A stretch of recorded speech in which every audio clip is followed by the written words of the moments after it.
Bueno, buenos días compañeros. Continuando con los temas, en esta ocasión nosotros les vamos a dar el tema de desprendimiento prematuro de placenta y el tema de placenta previa.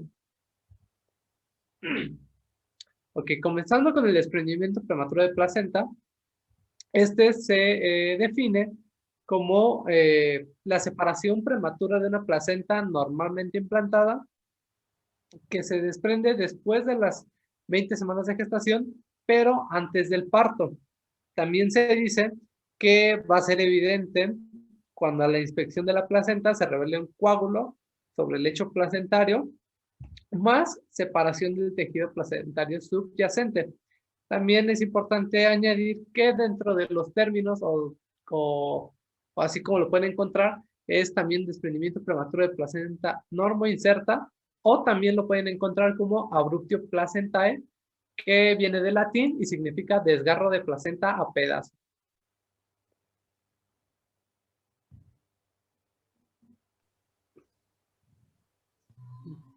Y entonces vamos a ver ahora la patogenia de este desprendimiento de placenta, y pues básicamente se considera como una consecuencia de algo que lo pudo haber provocado. Ahorita lo checamos bien en la siguiente diapositiva. Y básicamente hay de dos: o es un hematoma o ya se convierte tal cual en una hemorragia que no es oculta, o sea que ya se puede ver. Entonces en la hemorragia, como podemos ver en la imagen de la izquierda, se forma el hematoma, después empieza a recorrer toda la decidua, esto va separando la placenta y ya se convierte en una hemorragia que se puede ver. Mientras que el desprendimiento parcial, pues generalmente se produce por un hematoma como el que vemos del lado derecho, y igual este tiene dos caminos: o se resuelve de manera espontánea o continúa hasta llegar a una hemorragia. La siguiente, por favor.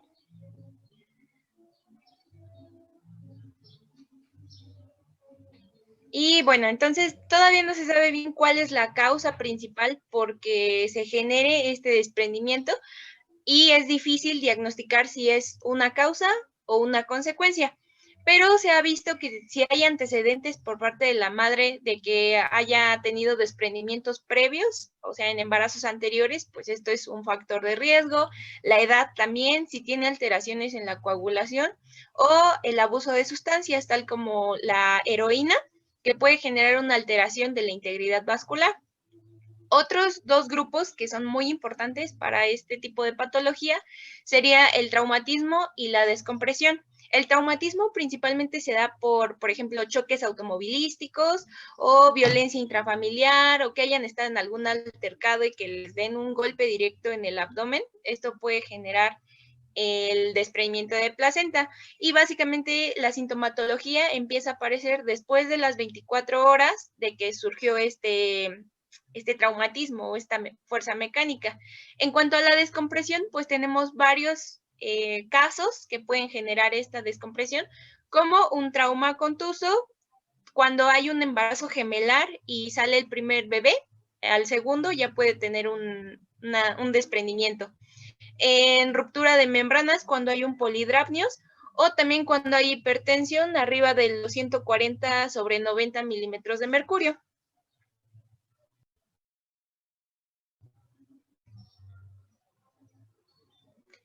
Y bueno, entonces, con respecto a la incidencia, ¿le pasas, por favor? Tenemos que del 40 al 50% de todos los desprendimientos de placenta llegan hasta el grado 3. Ahorita en los síntomas vemos cuáles son los grados. Y pues regularmente tienen antecedentes de hipertensión. En las mujeres que llegan a fumar durante el embarazo, aumenta 2.5 veces la probabilidad de que haya un desprendimiento. El 1% de todos los casos son primíparas y el 2.5% son multíparas. En cuanto a la ruptura de membrana, pues esta se da en el 2 al 5% de todos los casos, y también llegan a presentar corioamnionitis. Esa también se llega a presentar. El 10% de las que abusan de sustancias, como les mencioné, cocaína, creo que hace rato dije heroína, perdón, llegan a presentar desprendimiento de placenta, y del 5 al 17% de los embarazos posteriores al primer desprendimiento de placenta se llegan a presentar. Creo que fue confuso lo que acabo de decir, perdón, pero más bien es que si tienen un desprendimiento, tienen un 5 a un 17% de probabilidad de que su siguiente embarazo tenga también desprendimiento. Y si ya pasaron 2 veces, aumenta hasta un 25% la probabilidad de que su tercer embarazo tenga un desprendimiento de placenta. Pero sí se entendió. Ok. Es que sentí que lo dije muy revuelto. Siguiente, por favor. Y bueno, para la sintomatología de tenemos que se presenta una triada clínica, que es sufrimiento fetal o puede llegar hasta la muerte, dependiendo del grado. También tienen contracciones uterinas y una hemorragia, que el 80% es oculta y el 20% es con un diagnóstico de un parto prematuro. Hay que checar muy bien en estos casos las anormalidades en la frecuencia cardíaca fetal, ya que como parte de la triada es el sufrimiento fetal, pues puede haber alteraciones y se nos puede morir si se complica todo. Y también hay que checar las alteraciones hemodinámicas por parte de la madre. Otros síntomas que pueden llegar a presentar estas mujeres puede ser sensibilidad uterina o que haya un aumento en el tono uterino en una exploración ginecológica. Igual hay que diferenciar bien si hay otro cuadro en vez de este desprendimiento, porque sus diagnósticos diferenciales está la placenta previa, la basa previa, un traumatismo vaginal o algún cáncer que pueda generar hemorragia. Y hay que tratarla súper rápido, principalmente si ya están en el tercer trimestre de gestación. Aquí lo importante, Eunice, es hacerle ver a los compañeros que las contracciones uterinas, como tú lo estás diciendo muy bien y claramente, es que son dolorosas. Y como tiene actividad uterina tetánica, quiere decir que está durísimo el abdomen, es incluso abdomen en madera, pues la paciente le duele un montón. Entonces eso es un signo patognomónico, ¿no? Lo que tú estás diciendo, sufrimiento fetal o hasta muerte, dolor uterina tremenda y sangrado que puede ser oscuro, ¿no? Por el desprendimiento placentario. Ok. Gracias, doctora. A ti. Y en la siguiente les hice una tablita de lo que venía en el Cherney del grado 1, 2 y 3 y pues ya podemos ver que obviamente va complicándose más el asunto mientras más cercano esté al grado 3 y el grado 1 pues está como más levesón. Bueno, y también aquí considera el Cherney, el sangrado vaginal, o sea, la hemorragia, la actividad uterina que haya, la frecuencia cardíaca fetal, el estado hemodinámico y análisis de laboratorio o pruebas de coagulación.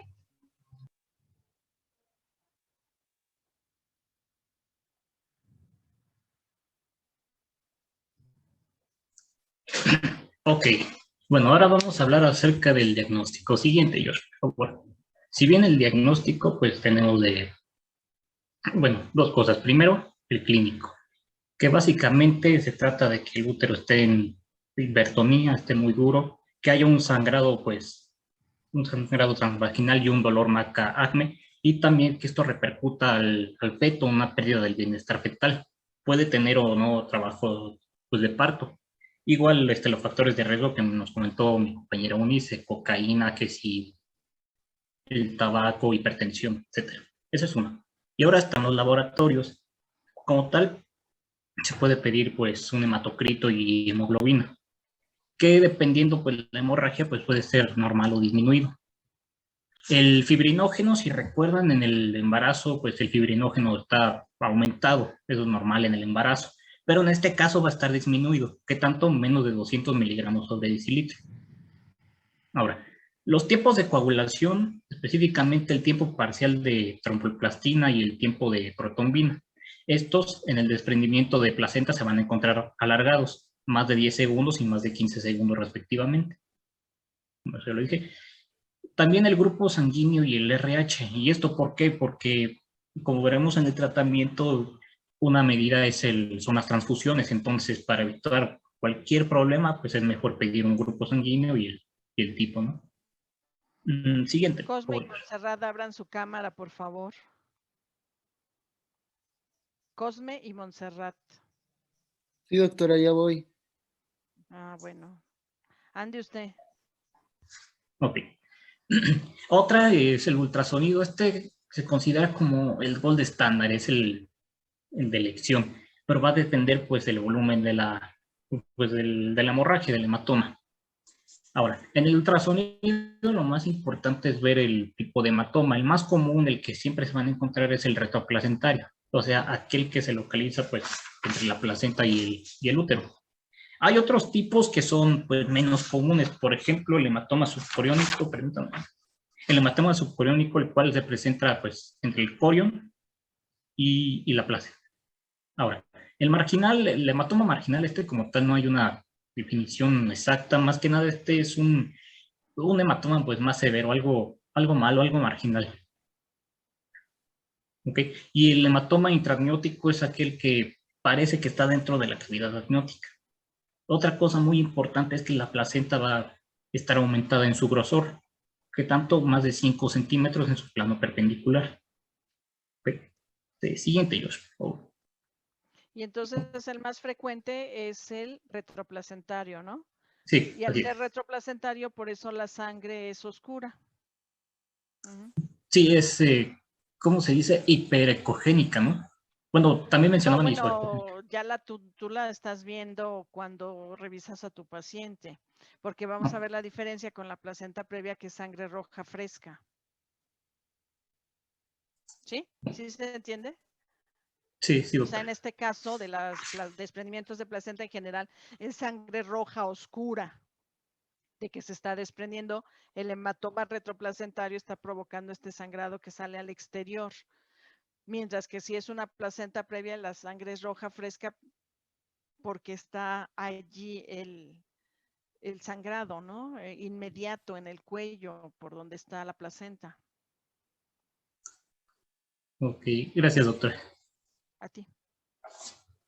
Entonces, bueno, en esta imagen, pues es de las pocas que tiene el nombre de las estructuras y esta me gustó más que nada por, primero, vean la placenta, vean el grosor que tiene, está un poco aumentado. Y ahora, esta nos indica el hematoma retroplacentario, que es una imagen hiperecoica, sí, hiperecoica, gracias, Irán. ¿De acuerdo? ¿Sí? Siguiente ellos, por favor. Otro, bueno, la verdad sí me costó mucho trabajo entenderle hasta la fecha. Más que nada es un hematoma subcoriónico. Pero vean pues este es el hematoma, esta es una imagen hipericoica. Creo que lo que rodea este halo isoicoico es la placenta. Sí. Pero bueno, no sé si me puede ayudar, doctora, porque la verdad no, sí. no lo entendí mucho. Sí, se ve la placenta alrededor y es lo que estás diciendo del hematoma. Okay. Gracias, doctora. Siguiente, por favor. Ok. Esta imagen la puse más que nada para que vean un hematoma marginal. Esto es a través de un estudio Doppler. Los colores que representa, pues más que nada son el flujo de sangre. Vean nada más el tamaño de este flujo. Es mucho, es muy abundante. ¿De acuerdo? Ok, siguiente, Josh, por favor. Y ahora hablaremos un poco del tratamiento. Siguiente, Josh. Bien. Primero, hay que hablar del estado hemodinámico. Hay que controlar, pues, este estado hemodinámico. ¿Cómo lo vamos a hacer? Con soluciones cristaloides. ¿Qué si solución salina intravenosa o solución lactanto Ringer? ¿De acuerdo? ¿Qué tanto? 150 mililitros por hora. Ahora, cuando el fibrinógeno está demasiado bajo, o sea, menos de 100 miligramos sobre decilitro, y aparte, bueno, o las plaquetas sean menos de 20,000, se administra plasma fresco. Ahora, tengan en cuenta que también hay que realizar pruebas de bienestar fetal, una cardiotocografía, por ejemplo. En cuanto al parto, pues miren, hay dos cosas. Hablaremos del parto vaginal, bueno, del parto por cesárea. Este está indicado cuando el feto, muy importante, está vivo. ¿De acuerdo? Cuando el feto está vivo. Y ahora, si el desprendimiento pues está ya sea en una fecha cerca del término o que cayó con el término, pues es mejor hacer una cesárea. El parto vaginal, a diferencia, esto es cuando el feto fallece, ¿de acuerdo? Tanto en el parto por cesárea como en el parto vaginal hay que tener a la madre estable, o sea, o sea, en el estado hemodinámico, pues. A ver, aquí nada más vamos a comentar una cosa, Pablo. Sí. Mira, valorar si va a ser parto o si va a ser cesárea, va a ser el grado de desprendimiento, independientemente de que esté vivo o muerto. El hecho de que el feto fallezca no significa que por eso le voy a dar parto. ¿Por qué? Porque la placenta se está desprendiendo. Entonces, si yo me espero a darle parto, esa placenta se va a seguir desprendiendo y va a seguir habiendo hemorragia. Al aparecer esta situación, la paciente se desestabiliza. Entonces, si tú tienes una paciente con desprendimiento de placenta, aunque el feto esté muerto, tienes que operarla. Si es que la paciente no llegó con 10 centímetros de dilatación, o ponle 9, pues. 9 centímetros de dilatación, 100% de borramiento, tercer o cuarto plano, me puedo dar el lujo a lo mejor de ver la posibilidad de sacarlo por parto, pero casi tiene que ser inmediato en lo que le estás cruzando la sangre, poniéndole las soluciones, poniéndole doble vía, poniéndole catéter venoso central, lo que sea necesario. Entonces, no se vayan con la finta de que en estos padecimientos, tanto placenta previa como desprendimiento de placenta, si el bebé está muerto, le voy a dar parto. No, no. ¿De acuerdo? ¿Por qué? Porque la placenta sigue sangrando, se sigue desprendiendo. A lo mejor se va a hacer un útero de Cuvalier, que después lo vamos a ver, y no podemos arriesgar a la paciente. ¿De acuerdo? En estos dos padecimientos, aquí lo importante es ver el grado de hemorragia que tenga la paciente. ¿Ok? Ok, gracias, doctora. Sí. Ok. Sí, así es de que si quieres, ya pasamos a lo que sigue. Sí, sí, mejor. Siguiente, George, por favor. Sí.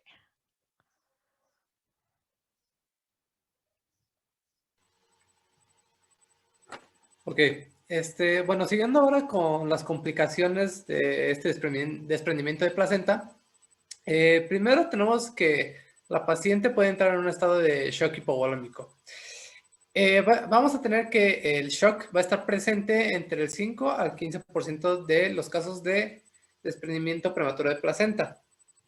Este va a estar determinado por una disminución de la perfusión de los tejidos debido a una disminución del volumen circulante y por tanto vamos a tener una deficiencia de oxigenación tanto materna como fetal y se dice que no va a haber una sola hemorragia que esté causando este shock, sino que van a haber varias hemorragias ocultas.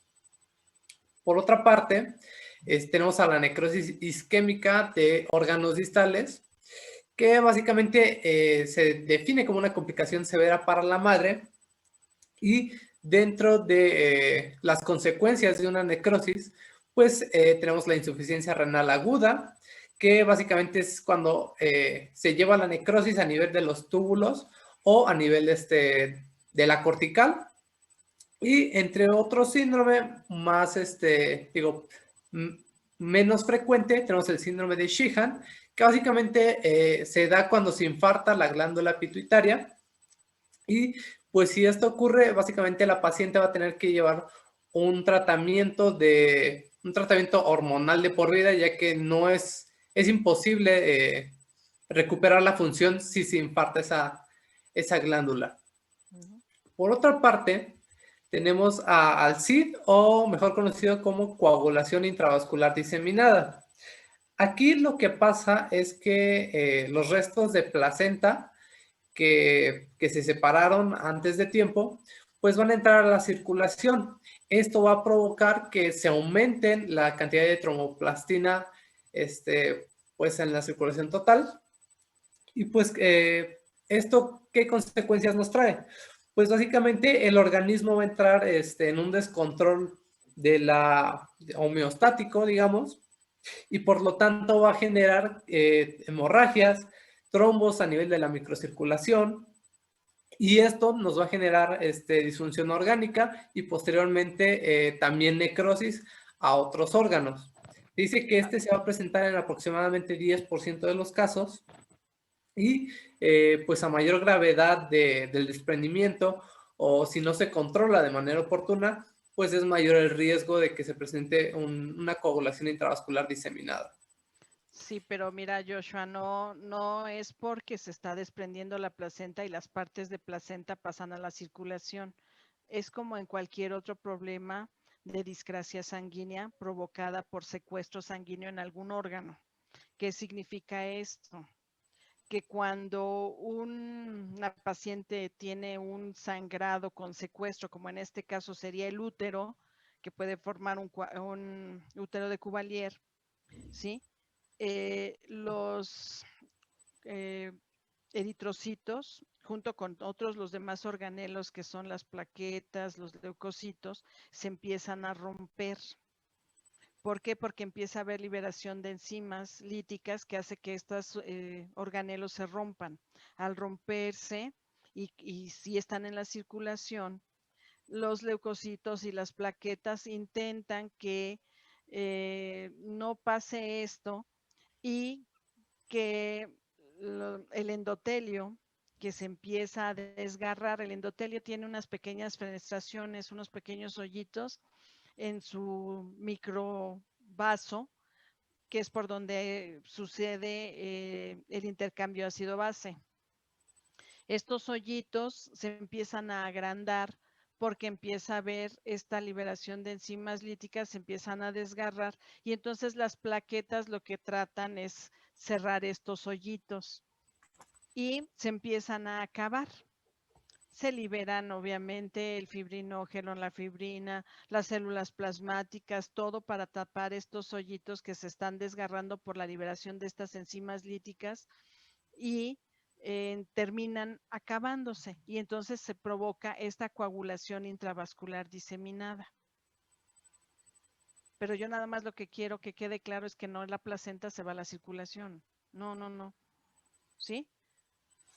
Sino que la liberación de enzimas líticas, porque se rompen los eritrocitos, se rompen los leucocitos, promueven toda esta cascada de la coagulación y se provoca una coagulación intravascular diseminada. Ya la paciente no puede coagular, no hay coágulos, la paciente se empieza a desangrar y se ve una sangre como naranja.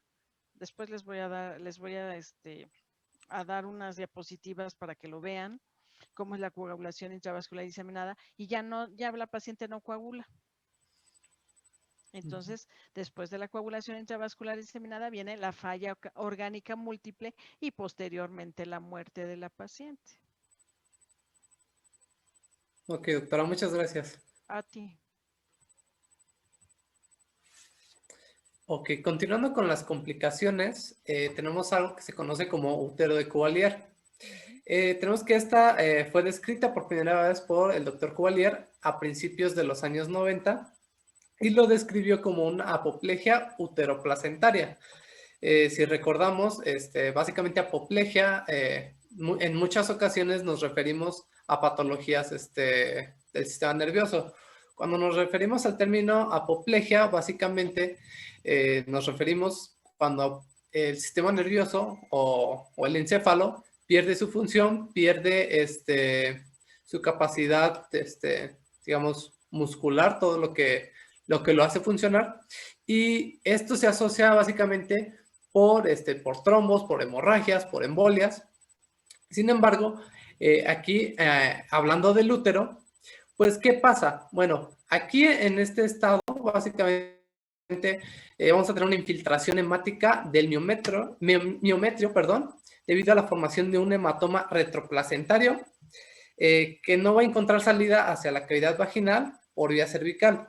Dicho de otro modo, va a ser una extravasación de sangre que se va a llevar a cabo hacia la musculatura y hacia la profundidad serosuterina.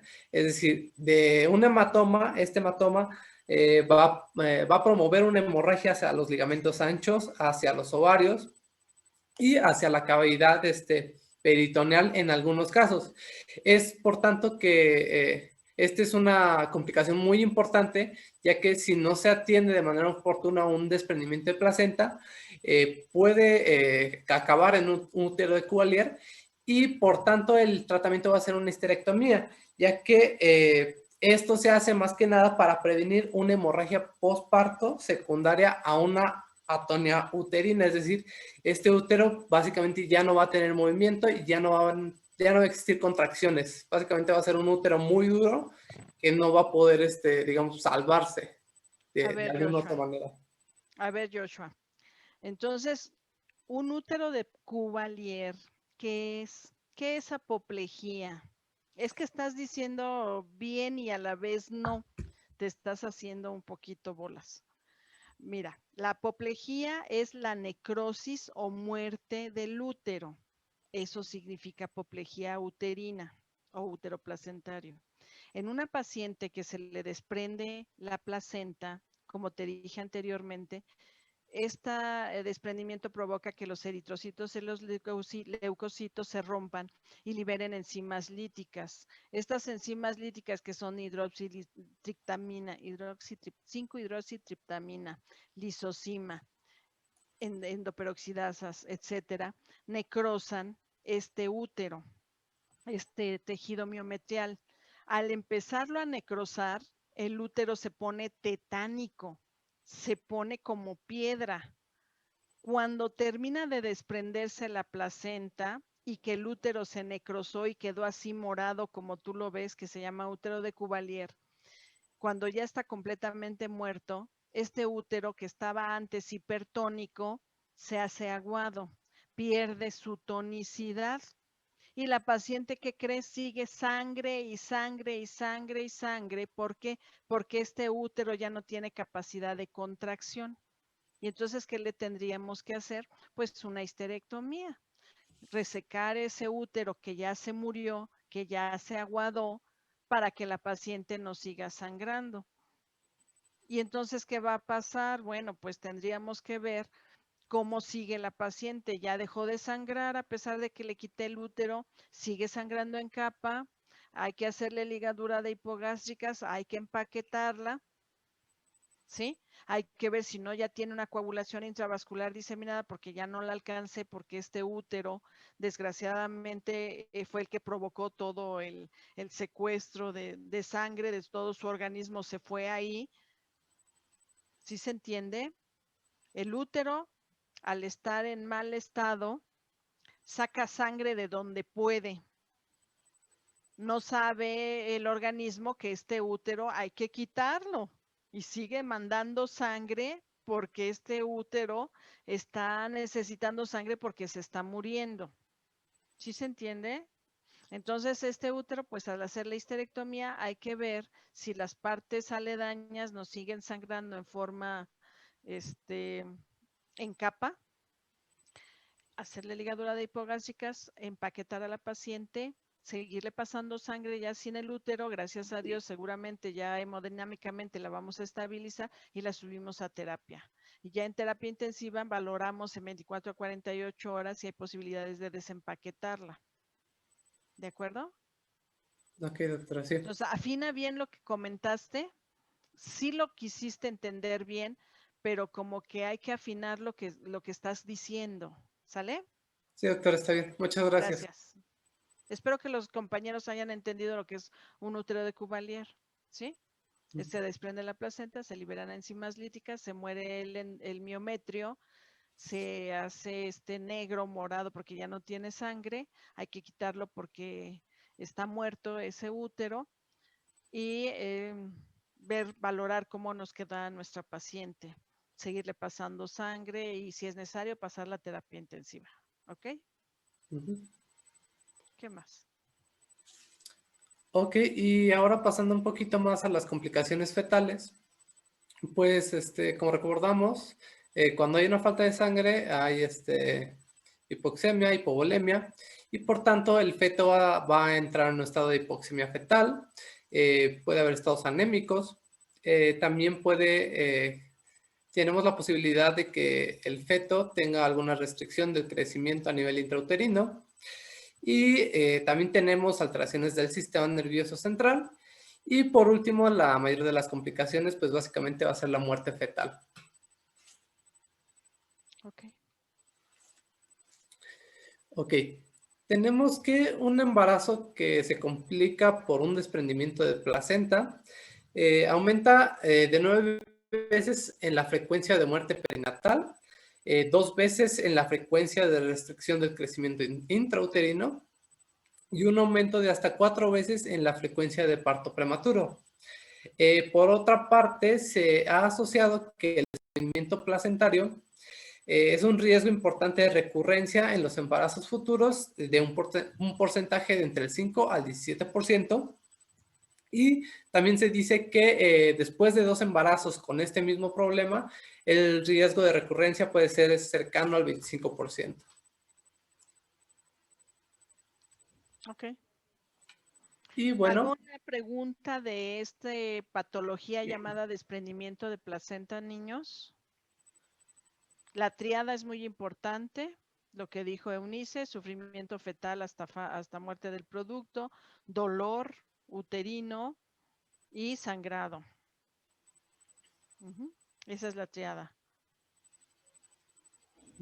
Y se asocia más frecuentemente, como lo dijo Eunice, a procesos de hipertensión, por ejemplo, la preeclampsia, eclampsia, síndrome de HELP. Es muy común que haya desprendimiento de placenta y útero de Cuvalier. Eso es muy común cuando la paciente convulsiona.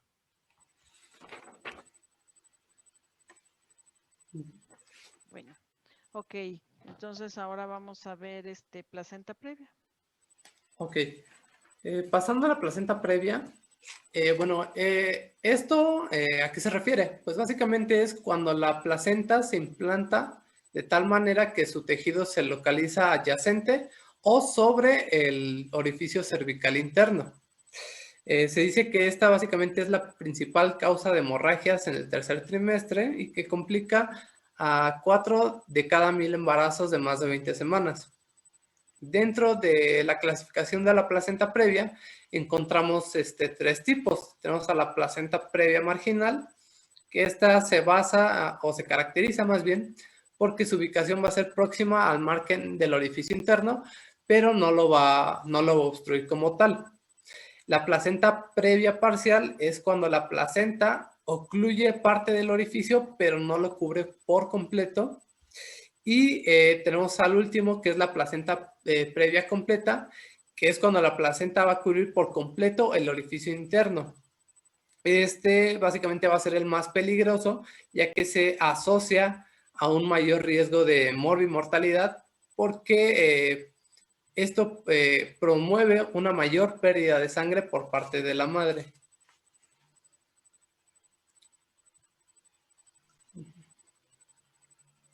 Ok. Ahora vamos a hablar acerca de la patogenia de la placenta previa.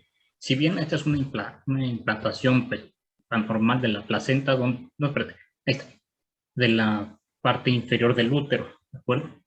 Ahora, la inserción de la placenta y conforme comienza a crecer, no solamente esto, también el crecimiento del segmento inferior y el segmento superior del útero, pues puede hacer que esta placenta cubra el orificio cervical, ¿de acuerdo? Esto más que nada se debe por una vascularización en la vejiga que está defectuosa sobre el cuello uterino. ¿Por qué? Ya sea por inflamación o por cambios atróficos. En pocas palabras, es una implantación anormal, no es que la placenta se mueva, más que nada es por el crecimiento del útero y de la placenta conforme puede obstruir el orificio cervical. No sé si me explico. Pero hay factores predisponentes para que la placenta se implante abajo. Sí, de hecho, bueno, ahorita los voy a comentar. Por eso es que se implanta abajo, eso es lo más frecuente de acuerdo a los factores, ¿no? Así es. Siguiente, George, por favor.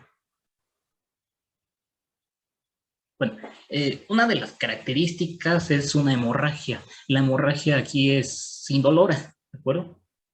¿Qué es lo que sucede? El cuerpo pues, uterino se remodela. ¿Para qué? Para que forme el segmento uterino inferior. Comienza a dilatar el orificio interno, ¿de acuerdo? La placenta que está implantada en esta zona pues comienza a separarse, comienza a sangrar, ¿de acuerdo? Hay una hemorragia. El problema es que esta hemorragia se intensifica porque las fibras en esta zona pues no pueden contraer, si bien no pueden comprimir los vasos dañados, y es por eso que hay una hemorragia muy extensa, pero es indolor. El siguiente, Josh. Ahora sí, los factores de riesgo pues son en mujeres multíparas, multigestas, una edad mayor de la madre, o sea, para ser exactos, más de 35 años. ¿De acuerdo? Un antecedente de un parto por cesárea, cirugías uterinas o hábitos como el tabaquismo, cocaína. ¿De acuerdo? Es que aquí lo que es importante, Pablo, es que el tener cicatrices previas conlleva a que la placenta vaya a implantarse donde está esa cicatriz previa. Entonces, si te acuerdas que nosotros hacemos mucho la cesárea tipo Kerr, que es cuando se corta en el segmento para poder obtener el producto por cesárea, es frecuente que las placentas se vayan a implantar ahí.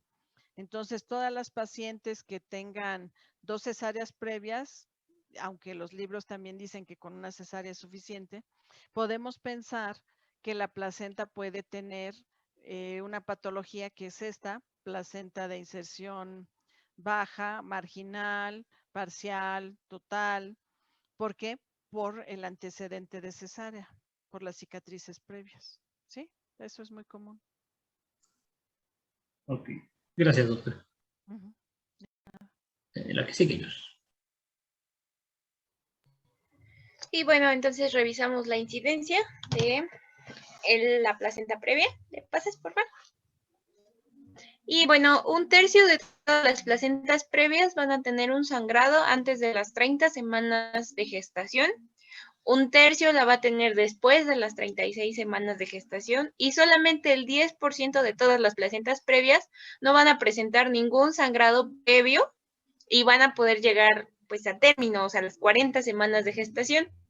Regularmente en promedio tienen su primer sangrado a las 34 semanas y esto las lleva a que tengan un parto a las 36 semanas de gestación. Y mientras más edad gestacional tenga el producto, hay una menor probabilidad de morbimortalidad para el producto. ¿Le pasas, por favor?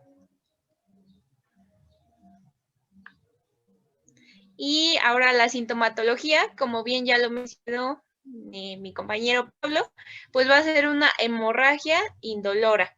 Esta hemorragia principalmente se presenta después de las 24 semanas de gestación y pues básicamente es todo lo que tenemos del cuadro. Y ya nada más como para complementar un poquito y darlo así un poco más rápido de lo que ya mencionó mi compañero Pablo, igual de la patología, pues entonces el miometrio va a estar más delgadito. Esto va a alterar la relación que tiene la placenta con la decidua, genera la hemorragia irrita más al miometrio y precipita las contracciones. Pero también por su parte, como va a estar alterada la decidua placenta, pues no se va a poder contraer bien el miometrio porque va a estar delgadito y esto favorece a la hemorragia. Entonces se hace como un círculo vicioso. Entonces la triada comparada con la de desprendimiento de placenta, acá hay sangrados rojo, fresco, brillante, no hay contracciones uterinas y puede ser que la frecuencia cardíaca fetal esté conservada, o sea que el bebé no tenga sufrimiento porque no haya tanta hemorragia, ¿no? Porque muchas veces cuando tenemos pacientes con amenaza de parto prematuro, pues no tienen dolor, nada más tienen sangrado. En cambio, en la de desprendimiento de placenta, si es mucho el desprendimiento, sí va a haber sufrimiento. ¿Sí se entiende? ¿Sí o no? Porque los veo y no sé si sí o si no me entendieron. Sí, doctora. ¿Sí? Bueno. Gracias. Okay. Entonces aquí hay sangrado rojo brillante, no hay dolor obstétrico, o sea, uterino, y la frecuencia cardíaca fetal no tiene problema, a excepción que hubiera una hemorragia muy masiva. Ok.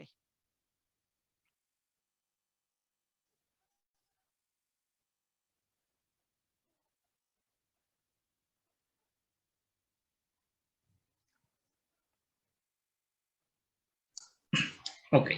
Ahora vamos a hablar del diagnóstico. Siguiente, Josh, por favor. Aquí el diagnóstico de elección, el gold estándar, es el ultrasonido transvaginal. Es el que tiene muchísimo más precisión, ¿de acuerdo? En esta imagen, en este ultrasonido transvaginal, noten cómo está la cabeza y noten la disposición que tiene la placenta. Ahora, ven, no sé si alcancen a ver como esta esta cruz que tiene una línea punteada, este representa el conducto cervical. De hecho, llega hasta el cervix. Pero esta placenta pues ya está obstruyendo por completo este orificio. O sea que sería una placenta previa total. Así es. Ujú. Siguiente. Okay, esta es otra imagen. En este caso, pues no está obstruyendo por completo el orificio. Tenemos nuestra placenta. La flecha roja es el borde de la placenta. La flecha amarilla está representando el orificio interno.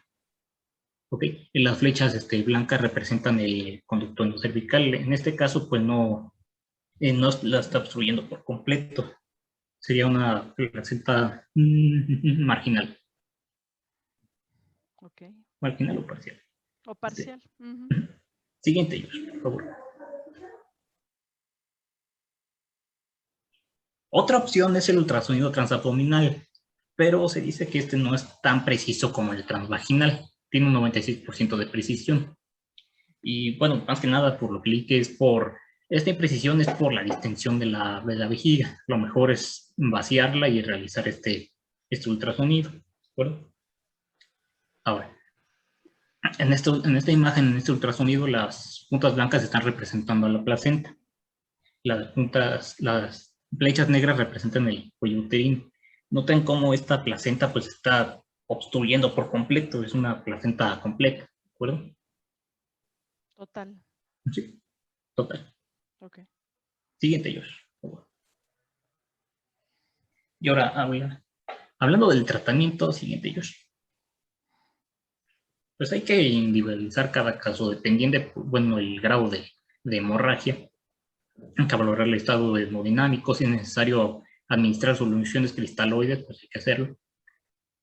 También la guía de práctica mencionaba que hay que mantener una hemoglobina mayor de 11 miligramos sobre decilitros, junto con una biometría hemática cada 7 días y un ultrasonido pues de cada 2 semanas, o cuando aparezca un sangrado que no ponga en peligro su vida.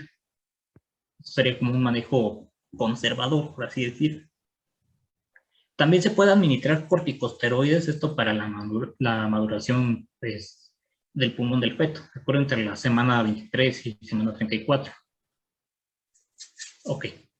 Ahora, si hablamos acerca de los partos, la guía pues indica que el parto vaginal está indicado en cuando hay una inserción pues baja de la placenta o no hay un sangrado vaginal activo. Sin embargo, Pablo, ¿tú cómo ves?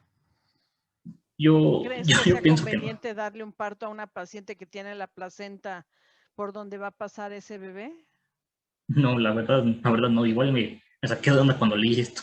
Fíjense que no sé, no entiendo por qué los libros lo comentan tanto y las guías también. Yo no sé si los que lo escriben son personas que no están operativas, pero promover que se obtenga por parto una paciente que tiene placenta previa conlleva a arriesgarle su vida.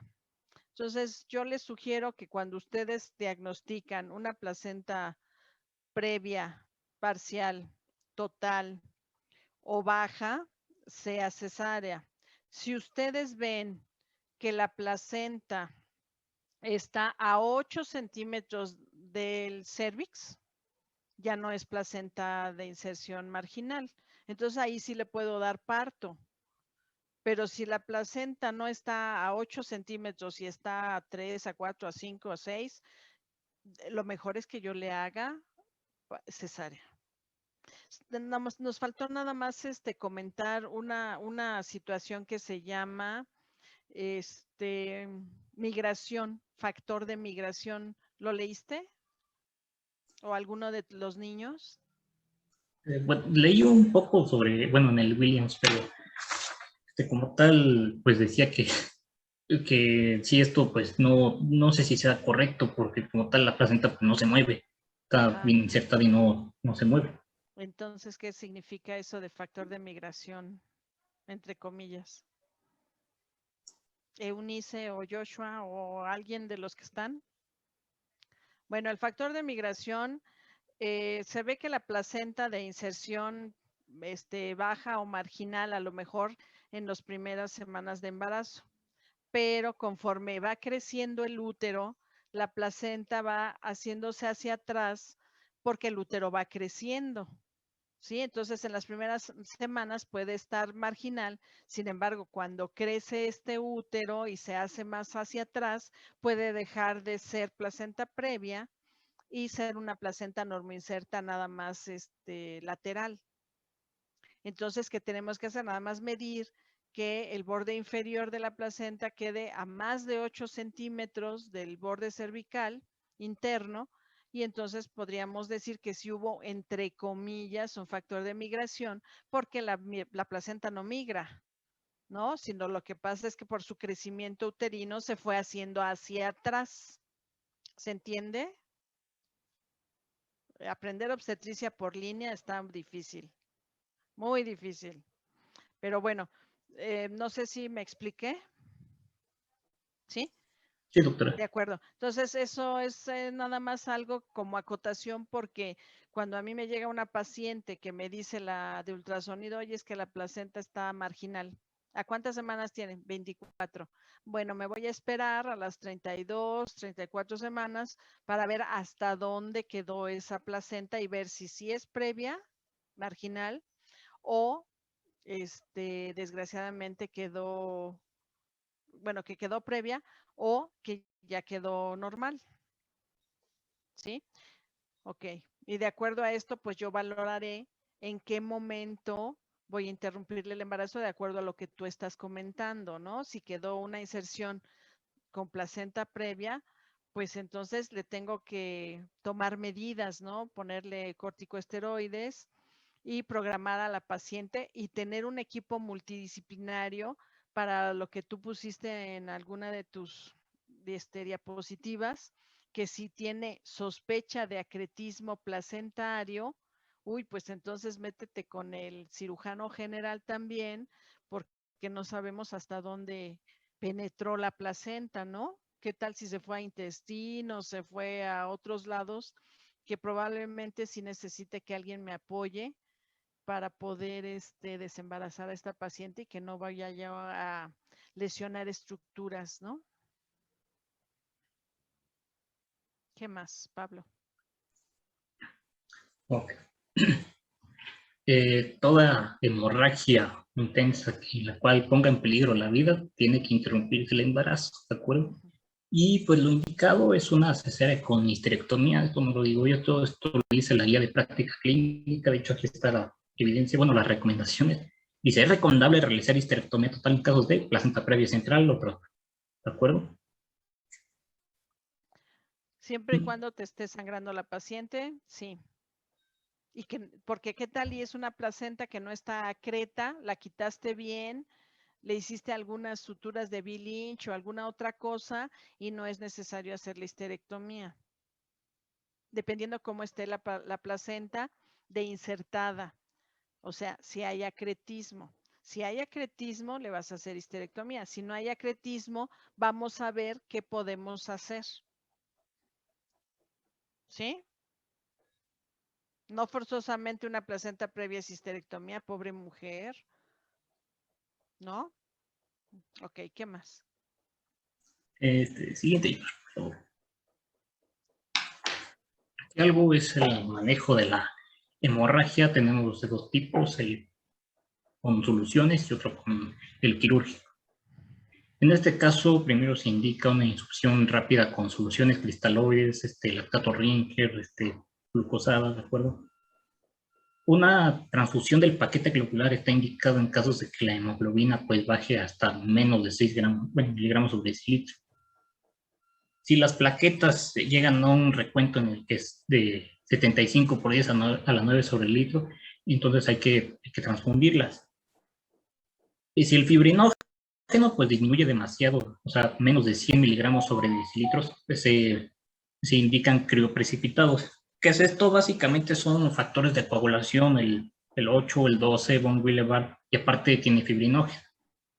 Ahora, otro manejo que, bueno, a pesar de la histerectomía, puede hacerse con una ligadura de arterias hipogástricas. Si esto no sirve, una sutura Bell-Lynch, no sirve esto, entonces un empaquetamiento tipo Miculix, el cual pues se va a trasladar a la unidad de cuidados intensivos. Aquí habíamos platicado más o menos lo que era las ligaduras de arterias hipogástricas, pues se entiende, ¿no? Le vamos a ligar las arterias hipogástricas para que deje de sangrar. El Bell-Lynch es hacer unas suturas como en pantalón, en lo que es el útero, pues cómo se los explico así por, por por línea, pero hay que buscarlo.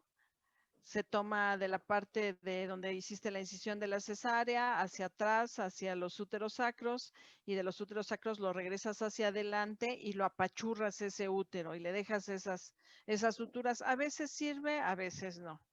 Y lo del empaquetamiento antes se llamaba Miculix, que es meter compresas un poco húmedas, pero bien exprimidas al útero y dejarlas tensas. Dijimos que amarramos esas compresas con algo que pueda salir por vagina y traccionarlo y que cuelgue a lo mejor una solución o algo para que estas compresas compriman bien el abdomen, porque si no estas compresas no van a ser suficientes, van a nadar por todo el abdomen, ¿de acuerdo? Entonces hay que ver que queden bien tensas. ¿Qué más? Gracias, doctora. Siguiente, Josh, por favor.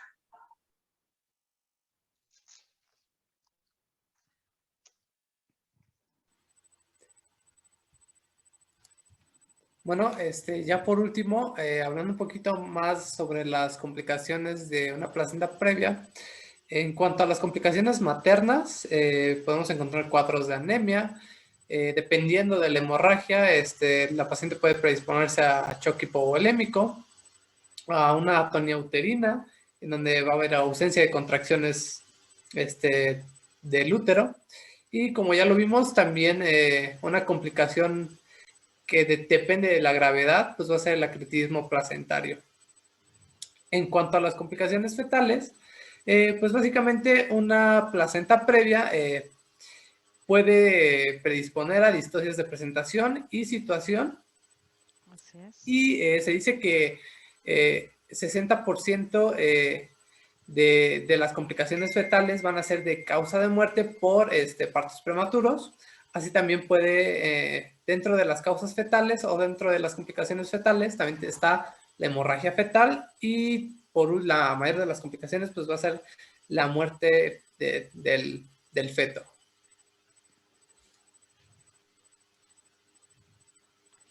Y Ok, pues de bueno, acuerdo. Nada más entonces debemos poner hincapié en que algunas veces puede venir en mala posición el producto porque la placenta no deja que la cabeza se acomode hacia el orificio cervical interno.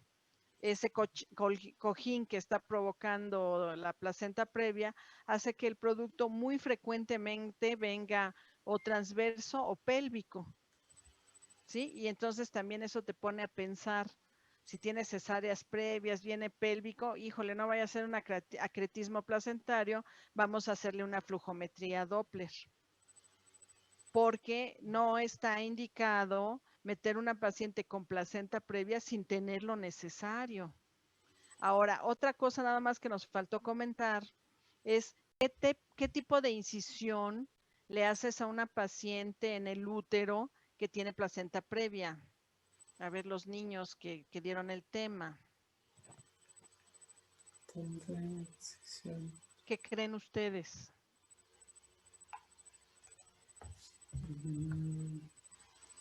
No, pues no O los sabría otros decirle, doctora. pequeños. Creo que A ver, era Irán, vertical, que ¿no? siempre le gusta participar. ¿No, Irán? ¿O algún otro? Perdón, doctora, es que se trabó mi internet. ¿Qué preguntó? ¿Qué tipo de incisión se hace en el útero a las pacientes que tienen placenta previa? No, ni idea. ¿Alguien más? ¿Alguien que tenga la ocurrencia? ¿Podría Bueno, ser ¿Una transversa? no, atravesada o transversal. Ajá, exacto, Núñez. Tiene que ser una longitudinal con respecto al cuerpo del útero. ¿Para qué? Para no caer en la placenta. Eso es lo más lógico. Y en un peritaje en un ministerio público, si tú sabías que tenía placenta previa, la incisión que le tenías que haber hecho se llama BEC, B de burro o de bueno, B de bueno, C de casa, K de kilo, BEC.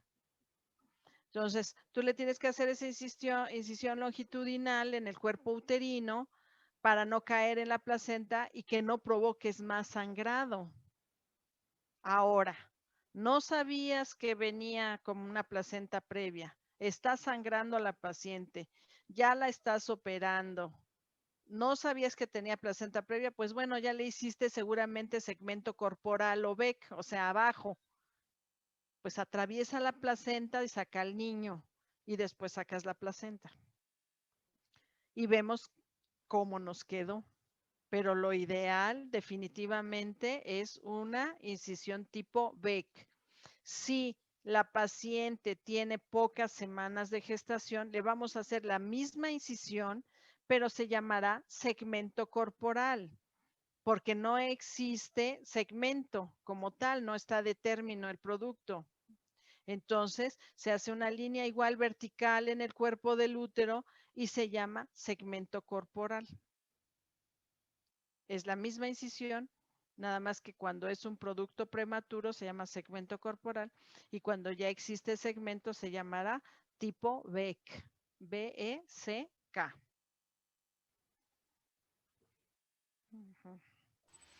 De acuerdo, y pues el sangrado puede ser tan profuso como en el desprendimiento de placenta, nada más que aquí la roja es súper fresca y brillante porque está más accesible la placenta al cérvix, al cuello uterino y al tacto vaginal.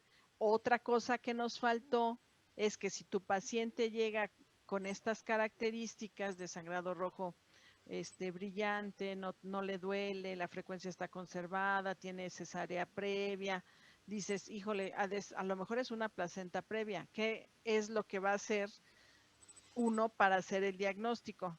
Si tengo ultrasonido de directo, pues le voy a hacer el ultrasonido y voy a ver que la placenta está abajo. Pero si no tengo, no se me ocurrió hacerle el ultrasonido, no le debo hacer tacto, de preferencia. Porque si yo le hago tacto y la paciente tiene dilatación, ¿qué va a pasar cuando yo lo toque? Va a empezar a sangrar y apúrense, vamos a meterla a quirófano. Chin. ¿Y fue culpa de quién? Mía. Entonces, de preferencia, los tactos están proscritos, incluso si tú ingresas a tu paciente, métela, le pones prohibidos los tactos vaginales o no hacer tactos vaginales, no prohibido, no, le pones no hacer tactos vaginales, ¿no? Para que no llegue y todo el mundo y vea a ver cómo está, no. ¿Por qué? Porque le podemos provocar que empiece a sangrar esa placenta que está abajo. Y el útero inhibidor que se utiliza cuando es una amenaza de parto prematuro se llama Efortil. Es un útero inhibidor que se puede utilizar en la placenta previa o un AINE como la indometacina, que son los dos específicos para la placenta previa para inhibir las contracciones uterinas. Bueno, ¿dudas de placenta previa? ¿Dudas de desprendimiento de placenta?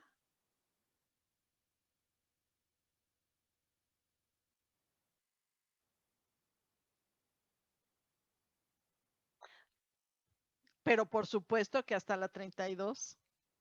Hasta la 32. Los exámenes de residencia te van a preguntar, ¿cuándo está prohibido utilizar la indometacina? ¿Hasta qué edad gestacional? ¿Y tú qué vas a contestar? Bueno, está prohibido utilizarlo en el tercer trimestre. Entonces, en el tercer trimestre va a ser después de la 32. Entonces, de las 32 semanas de gestación a término, ya se prohíbe la indometacina porque produce, ¿qué dijimos? Eso. Esa es la respuesta. Entonces, la indometacina la podemos utilizar hasta las 32 semanas, 100 miligramos cada 8 horas rectal, 3 dosis, y revalorar si la voy a seguir utilizando o no, porque acuérdense que aparte de todo, produce disminución del líquido amniótico. Entonces, ¿qué hacemos? Pues nada más le ponemos 3 dosis y revaloramos. le ponemos el Lefortil, vemos que la paciente ya no sangre y la debemos interrumpir el embarazo de preferencia en un tercer nivel de atención. ¿Qué quiere decir esto? Que tenga banco de sangre, que tenga terapia intensiva y lo necesario por si esta paciente pudiera terminar con un acretismo placentario. ¿Sí? ¿Alguna otra duda más de placenta previa o desprendimiento de placenta? Creo que ya dijimos los puntos claves, porque los puntos claves en este caso es las triadas, el tipo de incisión, son preguntas de examen, ¿eh? Son preguntas de examen, sobre todo la placenta previa, le tienes que hacer una incisión Beck y eso lo tienes que poner en el examen de residencia. No le puedes hacer la KER, que es la que todo el mundo hacemos en todas las cesáreas. Entonces, esos son los puntos claves: no hacer tactos vaginales, usar el Lefortil o la indometacina, ponerle corticosteroides, interrumpir el embarazo vía abdominal. Nunca vayan a poner por parto, por favor, se los suplico. Aunque digan que, porque yo lo he leído en los libros, obviamente, que la cabeza puede provocar que la placenta se comprima, se vaya hacia atrás y salga la cabeza. No nos arriesguemos. Placenta previa se opera por cesárea. Y el desprendimiento de placenta, aunque esté muerto, si está sangrando la paciente profusamente, olvídate de darle un parto. Estabilizas a la paciente y la operas. Que llegó con 10 centímetros de dilatación, 100%, pues apúrate y sácalo y vemos cómo nos queda nuestra paciente de estable, mientras ya le pedí sangre, ya le puse doble vía, sonda de Foley, catéter venoso central, lo necesario. ¿De acuerdo? No expongamos ni a la paciente ni nosotros, porque a quien llevan al Ministerio Público es a nosotros, ¿no? Y ven si lo que hiciste lo hiciste bien y en el momento adecuado, porque así son, nos tratan como criminales. Entonces, hagamos lo mejor posible, apeguémonos a las normas, apeguémonos a nuestros criterios, y si vemos que la paciente hemodinámicamente no está estable, no la podemos dejar por parto. Yo no me voy a ahorrar una cesárea, nada más porque no quiero operar a la paciente, no tengo ganas de operar a la paciente, ¿no? Apúrate, porque se puede morir tu paciente. ¿Dudas? Ok. ¿Alguien me falta de ustedes o no? 1, 2, 3, 4, 5, 6, 7, 8, 9, 10, 11, 12, 13. ¿Somos 14 y yo 15? 14, exactamente, doctor. Perfecto. ¿Alguna duda? Bueno, pues yo me voy a ver como ustedes, así como con sueño, el día de la preeclampsia, eclampsia, síndrome de Hell, pero ese día nos vemos, que es el jueves que viene. Disculpe, doctora, una preguntita. ¿Mande? Usted mencionó que iba a dar el tema de preeclampsia. Yo lo doy y los que les toque el tema lo leen más que los otros, pero pues estudien tantito. Los otros también, ¿no? Sí, claro, doctora. Muchas gracias. Vale, pues cuídense mucho. Nos vemos el próximo jueves y mañana con el doctor González. Gracias, doctora. Buen día. Gracias, cuídense. Adiós. Gracias, doctora. Adiós.